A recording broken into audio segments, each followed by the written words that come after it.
कोई इसे ऐसे ऊंचा लेकर के जाते हैं इस तरीके से, तो ये पहाड़ जैसा शेप बन जाता है। कुछ लोग जो है वो इसे बैलेंस शेप में ऐसे लेके जाते हैं तो वो बहुत ही अच्छा शेप बनता है, और कुछ जो है वो नीचे से ऐसे लेके आते हैं तो वो मोटा सा शेप बन जाता है। तो सबका अलग अलग तरीका है, तो यही आपको सीखना है। Hello everyone, welcome back in कायाकल्प।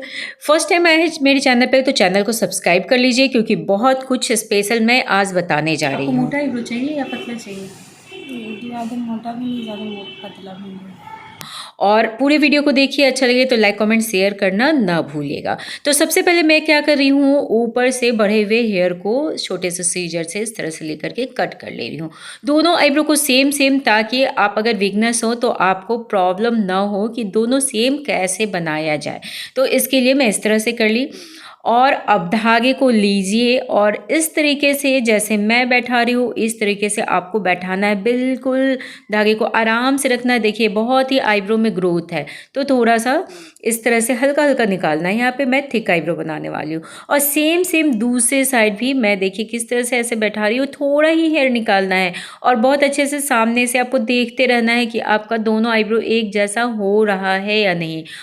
सामने से दोनों आईब्रो को देखना है, और अगर थोड़ा बहुत कम ज़्यादा लग रहा है तो फिर से उसे फिंगर से इस तरह से करके हेयर को और सीजर से कट कर लेना है, ताकि दोनों एकदम सेम दिखे। दोनों को देख लेना है। कट करने के बाद थोड़ा सा हेयर और दिखेगा तो उसे थ्रेड से फिर से वापस निकाल लेना है। इतना अच्छा दिख रहा है दोनों तरफ से। बीच से आपको स्पेस ज़्यादा चाहिए या नॉर्मल? अब ना मैं बीच से भी कर ले रही हूँ। इससे क्या होगा कि फ्रंट से सब कुछ दिख रहा है कि बीच से कितना स्पेस है, दोनों सेम सेम है या नहीं। और इसमें मैं बीच से ज़्यादा नहीं गैपिंग करने वाली हूँ। वैसे कस्टमर की भी चॉइस है कि नॉर्मल, तो मैं बीच से ज़्यादा गैपिंग नहीं कर रही हूँ, क्योंकि बहुत ही अच्छा सा थिक आईब्रो है, तो इसमें ज़्यादा बीच से गैपिंग कर दूँगी तो अच्छा नहीं लगेगा। तो इस तरह से मैं यहाँ पे बीच से निकालूँ। बहुत बार ये जो है ना शेप चरखूट, ये बहुत अच्छा लगता है। तो इसके लिए मैं यहाँ पे क्या करूँ, फिंगर से इस तरह से करके और सीजर से कट कर ले रही हूँ। अब ये सीजर से कट करने के साथ कितना खूबसूरत सा स्क्वायर सा शेप आ गया। तो ये बहुत ही खूबसूरत शेप लगता है इस बीच का। अब मैं बना रही हूँ राइट आईब्रो। इतना खूबसूरत सा इसका ग्रोथ है ब्लैक हेयर के साथ। तो ये मैं धागे को ऐसे लाई एकदम थोड़े से हेयर को ले रही हूँ, क्योंकि मुझे बनाना है थिक आईब्रो। एकदम थोड़े से हेयर को ले रही हूँ और इस तरीके से एकदम सेव करते हुए कुछ हेयर को ली, 2-4 हेयर को, और इस तरह से मैं सेव कर दी। और 1-2 हेयर रह गया स्टार्टिंग का, तो उसे मैं फिर से ले रही हूँ और उसे फिर ऐसे ही निकाली। एकदम क्लीन सा शेप बनाना है, गाइडलाइन एकदम अच्छे से जिस तरह से मैं बना रही हूँ। देखिए बहुत अच्छे से 1-2 हेयर रह गया, उसे मैं निकाली। अब उसी गाइडलाइन से आगे बढ़ना है धीरे धीरे एकदम आराम से। यदि आप बिगनर्स है आप एकदम बारीकी से लेते चलेंगे, अगर बिगनर्स है फिर भी एकदम छोड़ के नहीं जाना है, आपको एकदम गाइडलाइन से चलना है। देखिए मैं कैसे ले रही हूँ, एकदम थोड़ा सा हेयर ली और उसे निकाली, फिर से मैं थोड़े से हेयर ली उसी लाइन से, बिल्कुल उसी लाइन से, फिर उसे मैं निकाली, फिर से मैं ले रही हूँ और एकदम आराम से फिर से 1-2 हेयर भी है, सबको साथ में लेते चलना है, यानी कि एकदम क्लीन शेप करते जाना है। देखिए फिर से मैं ली और फिर से मैं एकदम जूम करके आप लोगों को दिखा रही हूँ ताकि आपको बहुत ही अच्छे से समझ में आए। और फिर से मैं उसे लेते चली, फिर थोड़े से हेयर, फिर थोड़े से हेयर, और ऐसे करते करते मैं यहाँ पे आ गई आज के पास नीचे, और इस तरह से मैं फिर से और हेयर को निकाली। और ये देखिए अब यहाँ पे किनारे में आ गए। अब किनारे आकर के इसे पतला नहीं कर देना है, इसे मोटा ही रखना है, क्योंकि ये थिक आईब्रो। और इस तरीके से जो भी एक्स्ट्रा हेयर है उसे मैं क्लीन कर ली। और ये देखिए कितना ही खूबसूरत सा राइट आईब्रो, थिक आईब्रो बन गया है।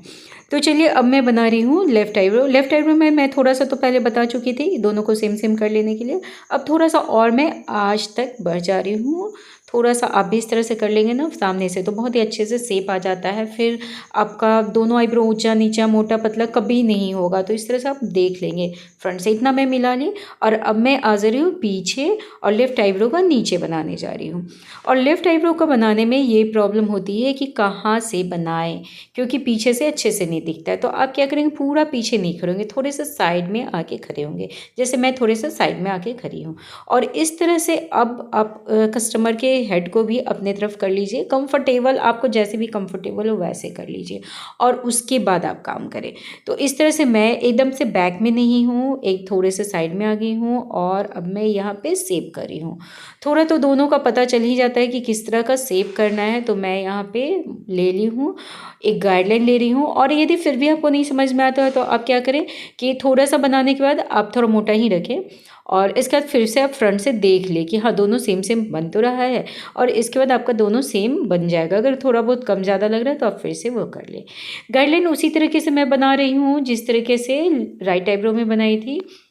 तो बस उसी तरीके से थोड़े थोड़े हेयर लेना है और आपको शेप करते जाना है। अब मैं एक चीज़ यहाँ पे बता रही हूँ आप लोगों को कि सब लोग का अलग अलग तरीका होता है। जैसे यहाँ से कुछ लोग ऐसे धागे को ऐसे जाके एकदम पहाड़ जैसा शेप बना देते हैं और कुछ का क्या होता है कि वो बैलेंस शेप में ऐसे लेके जाते हैं और कुछ लोग जो है ऐसे मोटा शेप देते हैं। तो सबके बनाने का अलग अलग तरीका है। तो आज मैं यही बता रही हूँ आपको कि किस तरीके से आप बनाएं।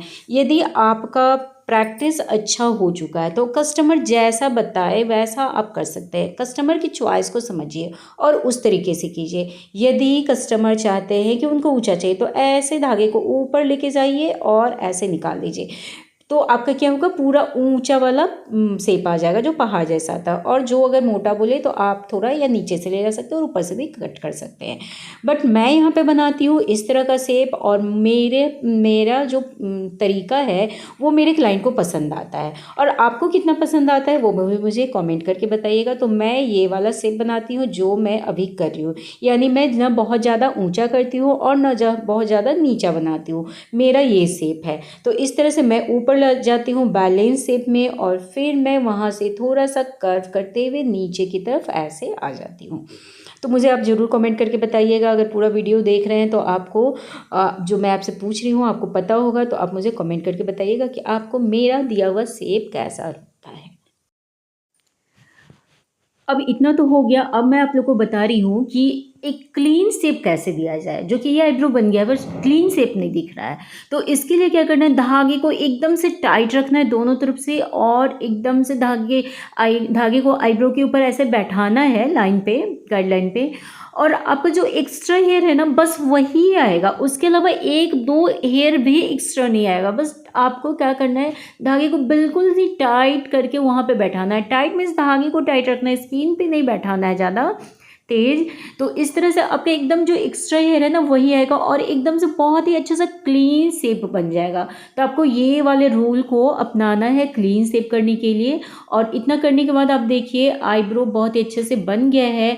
अब मैं आईब्रो का ऊपर में साइड वाला शेप नहीं की थी, आप लोग अगर ध्यान दिए होंगे तो सिर्फ मैं ऊपर से शेप की थी, साइड का नहीं की थी, आज तक की थी। तो इस शेप को अब कर लेना है और इतना करने के बाद आईब्रो हो जाता है कंप्लीट। और आप देख सकते हैं ये है आईब्रो का फाइनल लुक। आप लोग को आज का आईब्रो का लुक कैसा लगा? ये था थिक आईब्रो जो कि कस्टमर की डिमांड थी। तो आप लोगों को कैसा लगा मुझे कमेंट करके ज़रूर बताइएगा। अच्छा लगा तो लाइक कमेंट शेयर भी कीजिए और मेरे इंस्टाग्राम को भी फॉलो कीजिए। मैं उसका यहाँ पे आईडी मेंशन कर दे रही हूँ। Thank you, take care, bye bye.